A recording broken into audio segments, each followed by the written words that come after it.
வணக்கம். மலிவிழா வீதி மடநல்லார் மாமயிலை கலிவிழா கொண்டான் கபாலீச்சரம் அமர்ந்தான் ஒலிவிழா பாடல் செய் பங்குனி உத்தரம் நாள் பலிவிழா காணாதே போதியோ பூம்பாவாய். எல்லா சிவன் கோவில்களிலும் இப்பொழுது பங்குனி உத்தர திருவிழா நடந்து கொண்டிருக்கிறது. அதில் மயிலை கபாலீச்சரத்தில் ஒரு பெரிய அளவில் இந்த விழா நடந்து கொண்டிருக்கிறது. இதில் 8வது நாள் 63 ஊர்வலம் நடக்கும். 7வது நூற்றாண்டில் ஞானசம்பந்த பெருமான் அவரே 63களில் ஒருவர் இந்த கோவிலுக்கு வந்து அப்பொழுதே பங்குனி உத்திரம் ஒரு பெரிய விழாவாக நடந்திருக்கிறது என்று கூறுகிறார். அதனால் வரலாறில் அங்கங்கே இந்த கோவிலின் உற்சவங்களை பற்றி ஏதாவது சான்றுகள் கிடைத்து கொண்டே இருக்கும். அதில் 1905வது வருடம் 2 பெயர்கள் ஜார்ஜ் டவுனிலிருந்து மயிலை வரையில் நடந்து வருகிறார்கள் 63 விழாவில் பங்கேற்பதற்காக. அவர்கள் இந்த நகரத்தில் என்னவெல்லாம் பார்த்தார்கள் என்பது ஒரு வழிநடை சிந்தாக இருக்கிறது. இன்றைய எபிசோடில் அந்த வழிநடை சிந்தில் சென்னையில் என்னெல்லாம் இருந்தது என்பதை நாமும் பார்க்க போகிறோம். வாருங்கள், 1905வது வருடம் இருந்த சென்னையை நோக்கி செல்லலாம்.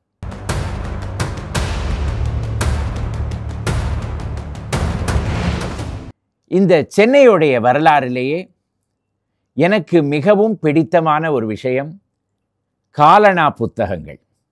இதற்கு முனைவர் திரு AR வெங்கடாச்சலபதி அவர்கள் முச்சந்தி இலக்கியம் என்ற ஒரு பெயர் கொடுத்திருக்கிறார். அதே தலைப்பில் அவர் ஒரு புத்தகமும் எழுதியிருக்கிறார் இந்த காலணா புத்தகங்களை பற்றி. அது ஆங்கிலத்தில் சாங்ஸ்டர்ஸ் ஆஃப் த கிராஸ் ரோட்ஸ் என்ற பெயரில் மொழிபெயர்த்தும் வந்திருக்கிறது. மிகவும் அழகான புத்தகம். 19வது நூற்றாண்டின் கடைசி பகுதியிலும் 20வது நூற்றாண்டின் தொடக்க பகுதியிலும் அன்றாட விஷயங்களை பற்றி மக்கள் எப்படி கவிதைகள் எழுதி புத்தகங்களாக பிரசுரித்து முச்சந்திகளில் இதை விற்றார்கள். அதன் மூலமாக எப்படி செய்தி வதந்தி எல்லாம் பரவியது என்று நமக்கு தெரிய வருகிறது. இப்பொழுது ஃபேக் நியூஸ் என்று கூறுகிறோம், சோஷியல் மீடியாவில் பார்த்தோம் என்று கூறுகிறோம், அதே போல நியூஸ் சேனலில் பார்த்தோம் என்று கூறுகிறோம். இது எல்லாவற்றிற்கும் மேலாக ஒரு காலத்தில் முச்சந்தி இலக்கியம் இருந்திருக்கிறது. இந்த முச்சந்தி இலக்கியத்தில் வரலாறிலிருந்து பல சான்றுகள் நமக்கு கிடைக்கின்றன. உதாரணத்துக்கு சென்னையில் முதல் ரயில்வே ஸ்டேஷன் திறந்து வைத்த போது மக்கள் எல்லாம் எப்படி வந்து பார்த்தார்கள். ஹைகோர்ட் ஆரம்ப காலத்தில் எப்படி இருந்தது, ஹைகோர்ட்டின் அலங்கார சிந்து.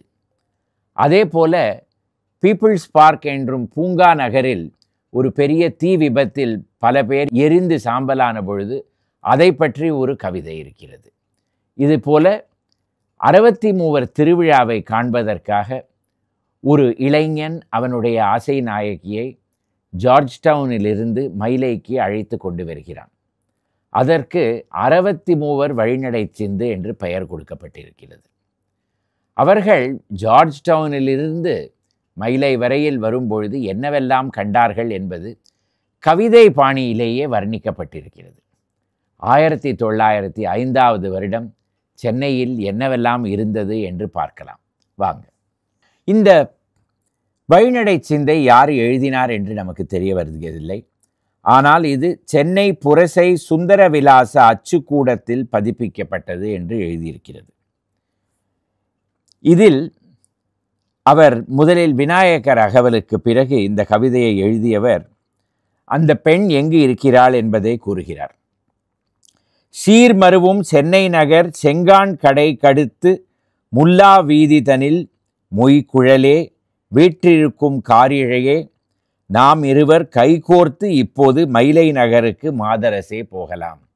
அந்த காலத்திலேயே காதலர்கள் கைகோத்து கொண்டு நடந்து போயினார்கள் என்று தெரிய வருகிறது. இதிலிருந்து சென்னையில் ஜார்ஜ் டவுனில் செங்காம் பஜார் என்பது ஒரு கடை தெரு பகுதி. அதில் முல்லா சாஹிப் தெரு என்று இப்பொழுதும் இருக்கிறது. அந்த முல்லா சாஹிப் தெருவில் என்னெல்லாம் இருக்கிறது, என்னெல்லாம் இருந்தது என்பதற்கு ஒரு எடுத்துக்காட்டு.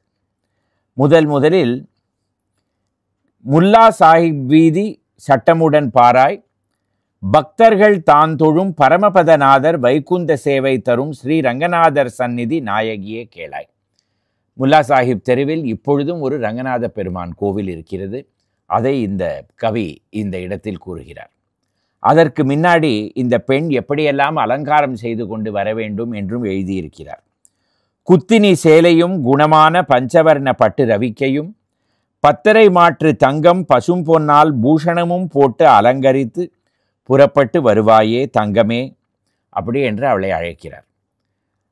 ரங்கநாத பெருமானை பார்த்த பிறகு அதற்கு அருகேயே அருணாச்சலேஸ்வரர் கோவில். இந்த 2 கோவில்களும் ஒரே சுவரில் ஒட்டி ஒட்டி இருக்கின்றன. அதற்கு பிறகு தர்மராஜா கோவில் இது, தண்ணீர் தொட்டி பாராய் என்று ஒரு வரி வருகிறது. அண்ணா பிள்ளை தெருவில் தர்மராஜா திரௌபதி அம்மன் கோவில் இப்பொழுதும் இருக்கிறது. அதற்கு அருகே என்ன தண்ணீர் தொட்டி? 19வது நூற்றாண்டில் 1859வது வருடம் அப்பொழுது சென்னை மாகாணத்துக்கு ஆளுநராக இருந்த சர் சார்ல்ஸ் ட்ரெவெல்லியன் என்பவர் சென்னை நகரத்தில் எப்பொழுதுமே தண்ணீர் பற்றாக்குறை இருப்பதனால் இந்த இடத்தில் மழை நீரை சேமிப்பதற்காக ஒரு பெரிய குளத்தை வெட்டினார். அதற்கு ட்ரெவெல்லியன்ஸ் பேசின், ட்ரெவெல்லியன் தண்ணீர் தொட்டி என்று பெயர். நாளடைவில் தண்ணீர் தொட்டியும் காணாமல் போய்விட்டது, தண்ணீரும் இல்லை. ஆனால் அந்த இடத்துக்கு இப்பொழுதும் ட்ரெவெல்லியன்ஸ் பேசின் ரோடு என்று பெயர். அந்த இடத்தில் இருந்த தண்ணீர் தொட்டியை தான் இவர்கள் தண்ணீர் தொட்டி பாராய் என்று கூறுகிறார்கள். அதற்கு அடுத்தது ஆனை கவுனி இது அடுத்தாப்போல் தோட்டம். ஆனை கவுனி என்பது எலிஃபென்ட்ஸ் கேட். 18வது நூற்றாண்டில் ஜார்ஜ் டவுன் பகுதிதான் சென்னை நகரமாக இருந்தது. அதை சுற்றி ஒரு பெரிய மதில் சுவரும் இருந்தது. அந்த மதில் சுவரில் உள்ளே செல்வதற்கு பல நுழைவு வாயில்கள் உண்டு. அதில் மேற்கே பார்த்து இருந்த நுழைவு வாயிலுக்கு யானை கவுனி என்று பெயர். இப்பொழுதும் அந்த ஏரியாவுக்கு யானை கவுனி, எலிஃபென்ட்ஸ் கேட் என்று பெயர். ஆனால் மதில் சுவரும் கிடையாது, நுழைவு வாயிலும் கிடையாது. ஒரு பெரிய பாலம் அந்த இடத்தில் இப்பொழுதும் இருக்கிறது. அதுதான் எலிஃபென்ட்ஸ் கேட் பிரிட்ஜ் என்று இப்பொழுதும் கூறுவார்கள். அந்த மதில் சுவரில் ஒரு பகுதி இப்பொழுதும் ஓல்ட் ஜெயில் ரோடு என்ற பகுதியில் இப்பொழுதும் எஞ்சி இருக்கிறது. அதற்கு மேலே ஒரு பூங்கா இருக்கிறது. அதற்கு மாடி பூங்கா என்று பெயர். இப்பொழுதும் நீங்கள் அந்த இடத்தில் போய் அதை பார்க்கலாம். சென்னைக்கு ஒரு மதில் சுவர் எவ்வளவு பெரிய பரப்பளவில் கட்டப்பட்டிருந்தது என்று உங்களுக்கு அதிலிருந்து தெரிய வரும். அதற்கு அருகே, இந்த ஆனைக்கவுனிக்கு அருகே இவர்கள் ஒரு தோட்டத்திற்கு வருகிறார்கள். அதற்கு விக்டோரியாள் தோட்டம் என்று இவர் எழுதியிருக்கிறார். இந்த விக்டோரியாள் தோட்டம் என்பது ஒரு காலத்தில் பீப்புள்ஸ் பார்க் என்ற பெயரில் இருந்தது. இந்த இடத்தில் நீச்சல் குளங்கள், தோட்டங்கள், பேண்ட் ஸ்டாண்ட், டென்னிஸ் விளையாடுவதற்கு வசதி, அதே போல ஒரு மிருக காட்சி சாலையும் இருந்தது. இந்தியாவின் முதல் மிருக காட்சி சாலை. அது இந்த இடத்திலிருந்து 1980களில் வண்டலூருக்கு சென்று விட்டது. அந்த இடத்தில் இப்பொழுது என்ன இருக்கிறது என்று கேட்கிறீர்களா? அந்த பீப்புள்ஸ் பார்க் இருந்த இடத்தில் கட்டப்பட்டது தான் சென்ட்ரல் ஸ்டேஷன், ரிப்பன் பில்டிங். ஒரு காலத்தில் மூர் மார்க்கெட்டாக இருந்து அது எரிந்து போன பிறகு அந்த இடத்தில் எழுப்பப்பட்ட suburban railway terminal, Victoria public hall, Jawaharlal Nehru stadium, இது எல்லாம் அந்த பீப்புள்ஸ் பார்க் இருந்த இடத்தில் தான் கட்டப்பட்டது. ஆனால் 1905வது வருடம் இந்த பீப்புள்ஸ் பார்க் எவ்வளவு அழகாக இருந்திருக்கிறது பாருங்கள். அந்தமான கிராதி, ஒரு பெரிய கிரில் இருந்திருக்கிறது போல இருக்கிறது. அழகான கேட்டு. பாரா இருக்கிறார் பாரடி பெண்மையிலே, அதை சுற்றி கார்ட்ஸ் எல்லாம் நின்று கொண்டிருக்கிறார்கள். மண்ணால் மேடிட்டு மரத்தாலே பாலம் கட்டி பேரால் பெருத்த புழலேரி தண்ணீரை வாட்டர் பைப்ஸ் வைத்து வழங்குகிறார் பாராய். முதலில் 1860களில் சென்னைக்கு பைப் மூலமாக தண்ணீர் வந்தது, புழலிலிருந்து. அதை நிர்மாணம் செய்தவர் J.A. ஜோன்ஸ் என்ற ஒரு என்ஜினியர். இப்பொழுதும் அந்த ரெட் ஹில்ஸ் ஏரியில் நீங்கள் பார்த்தீர்களானால் ஒரு ஜோன்ஸ் டவர், அதுதான் தண்ணீர் எந்த அளவு வரைக்கும் இருக்கிறது என்பதை காமிக்கும். அந்த ஜோன்ஸ் டவரின் பெயரே அந்த J.A. ஜோன்ஸினால் தான் இருக்கிறது. அதனால் அப்பொழுது அந்த காலத்தில் இது பைப் மூலமாக தண்ணீர் வருவது எவ்வளவு விசித்திரமாக இருந்திருக்கிறது, அதை இவர் இந்த கவிதையில் வர்ணிக்கிறார். அதே போல இந்த பைப் மூலமாக வீட்டிற்கு தண்ணி வராது, அந்தந்த பகுதியில் ஒரு தண்ணீர் தொட்டிக்கு வந்து தண்ணி விழும். அதை மக்கள் அதிலிருந்து மொண்டு கொண்டு எடுத்து செல்வார்கள் என்று தெரிய வருகிறது. வாலிப பெண்கள் வரிசை வரிசையாக தண்ணீரை மொண்டு தலையிலே தான் எடுத்து இசைய வழி நடந்து போகிறார் பாராய். அதற்கு பிறகு மிருக காட்சி சாலைக்கு வருகிறார்கள். அதில் பல வனவிலங்குகளின் வர்ணனை எல்லாம் இருக்கிறது. ஆனால் அதை நாம் இப்பொழுது பார்க்க வேண்டாம்.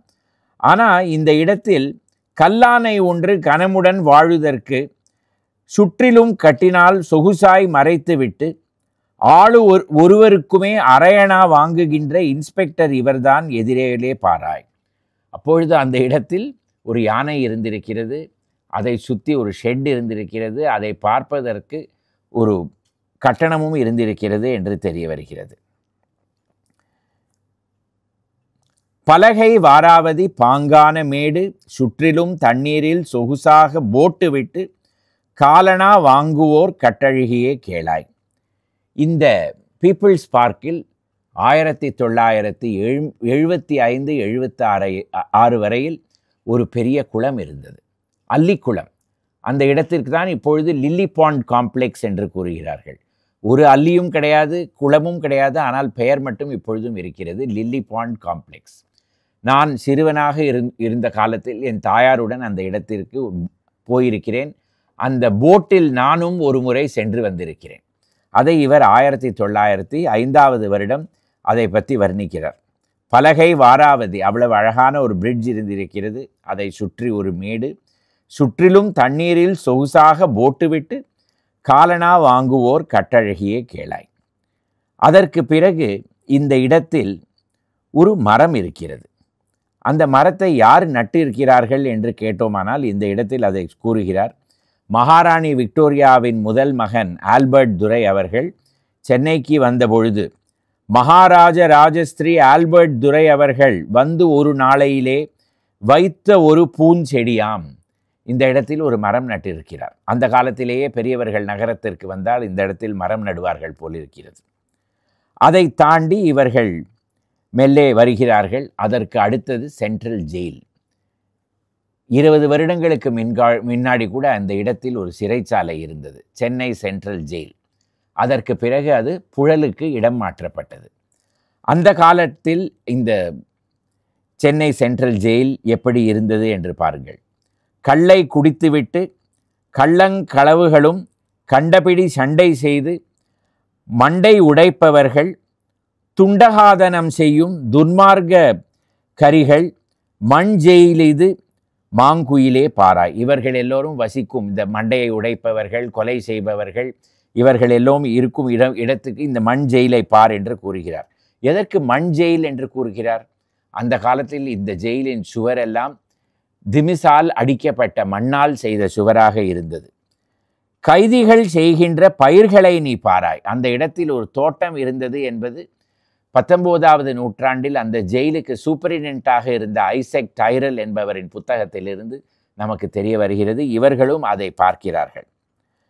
கொலை செய்யும் மாதருக்கு நாட்டினார் தூக்குமரம் நலமுடனே இதுதான் நாயகமே நீ பாரு. அந்த இடத்தில் ஒரு தூக்குமரமும் இருந்திருக்கிறது என்று நமக்கு தெரிய வருகிறது. இந்த ஜெயிலை தாண்டி இவர்கள் லாஸ் பிரிட்ஜ் மூலமாக சிந்தாதிரிப்பேட்டைக்கு செல்கிறார்கள். சின்ன தரிப்பேட்டை என்கிற சிந்தாதிரிப்பேட்டை. அந்த இடத்தில் கூவம் நதி அருகே 18வது நூற்றாண்டில் பணக்காரர்கள் எல்லாம் அவர்களுடைய இல்லத்தை கட்டி கொண்டார்கள். அதில் முருகப்ப முதலியார் முன்னாளில் கட்டின சித்திர பங்களா சிறப்பதனை பாராய். அதற்கு பிறகு சாமிநாயக்கன் ரோட்டை சட்டமுடன் கடந்தோம். சாமிநாயக்கன் என்பவர் யாரு? 1802 வருடம் பெரிய அம்மைக்கு தடுப்பு ஊசியை முதலில் எல்லோ மக்களுக்கும் எடுத்து சென்றவர் தான் இந்த சுவாமிநாயக். இவர் இராணுவத்தில் ஒரு மருத்துவராக இருந்து அதற்கு பிறகு சென்னையின் முதல் வேக்சினேட்டராக ஆனார். இவர் பெயரில் இப்பொழுதும் அந்த இடத்தில் அவரை நினைவு கூறுவதற்கு போலே ஒரு பலகை இப்பொழுதும் இருக்கிறது. அவருடைய முகமும் அதில் செதுக்கி வைக்கப்பட்டிருக்கிறது. அந்த இடத்தில் சுவாமிநாயக்கன் ரோடை இவர்கள் தாண்டி வருகிறார்கள். அதற்கு பிறகு கிளாஸ்காரன் தண்ணீர் பந்தல் கிளிமொழியே இதுதான். மவுண்ட் ரோடுக்கு அருகே ஒரு கிளாஸ்காரன் தண்ணீர் பந்தல் இருந்திருக்கிறது. 63 விழா அன்று வெயில் மிகவும் அதிகமாக இருப்பதனால் அங்கங்கே தண்ணீர் பந்தல் வைப்பார்கள். அந்த விழாவை பார்ப்ப வருபவர்கள் எல்லோரும் சிற்று நேரம் அமர்ந்து தண்ணீர் பருகி விசிறி காத்து வாங்கி அதற்கு பிறகு செல்வார்கள். அதனால் அந்த இடத்தில் ஒரு தண்ணீர் பந்தல் இருந்திருக்கிறது. டைலர் தச்சுவாடியுடன் சதுரான ஆஷ்டந்துரை ஷாப்புகள் இருக்கின்ற சட்டத்தை பாராய். இப்பொழுது மவுண்ட் ரோடுக்கு வந்து விட்டார்கள். இந்த டெய்லர் தச்சுவாடி என்பது என்ன?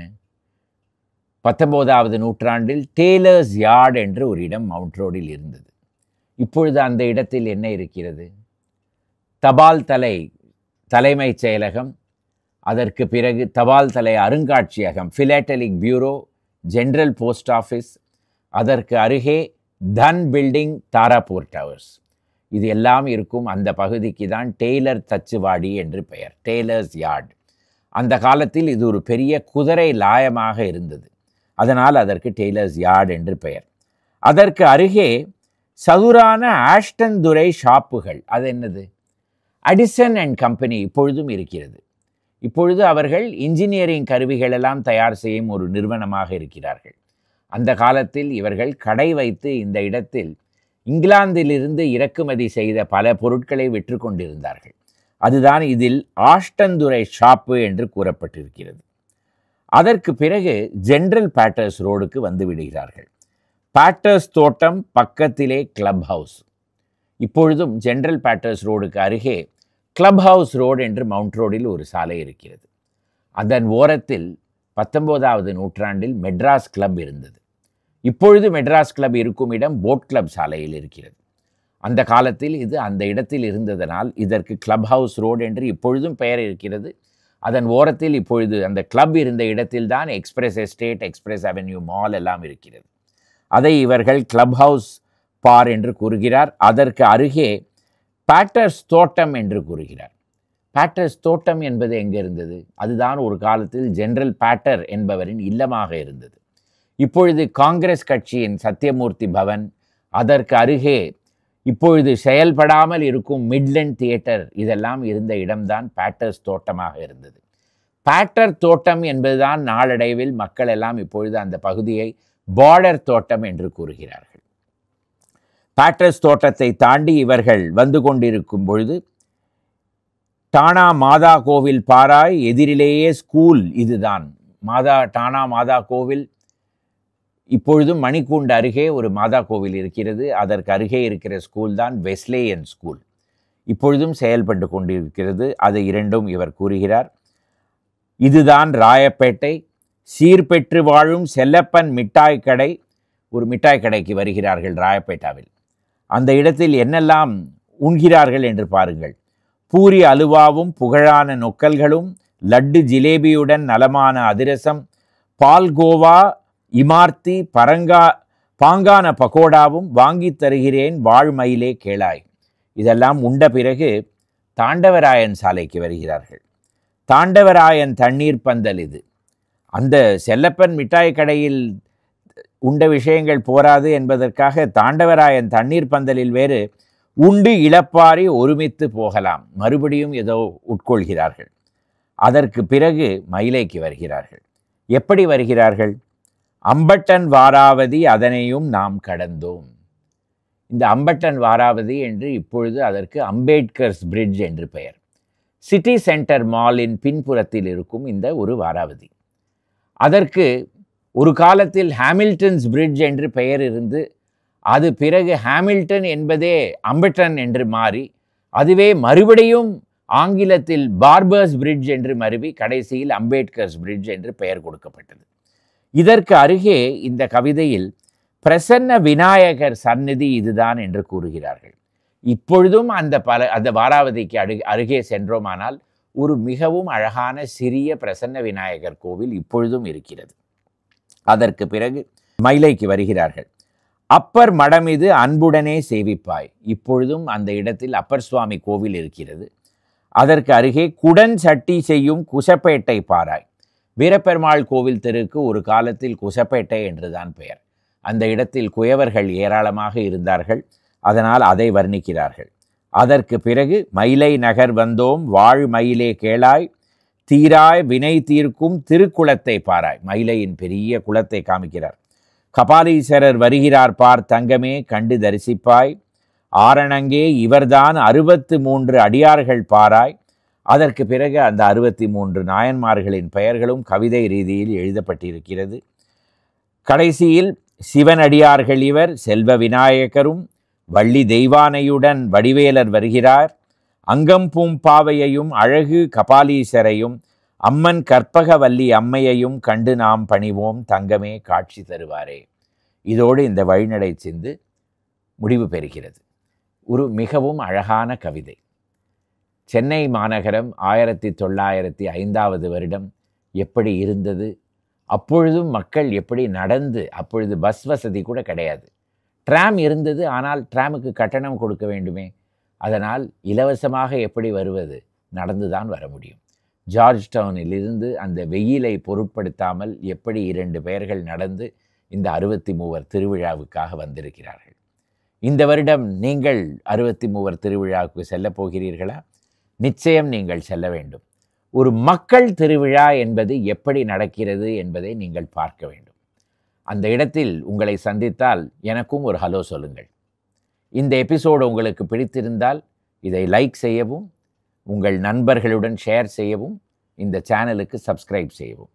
இதே போல வரும் வாரங்களில் சென்னையில் வரலாறிலிருந்து எக்ஸைட்டிங்காக சில புதிய எபிசோட்ஸுடன் மறுபடியும் வருவேன். வணக்கம்.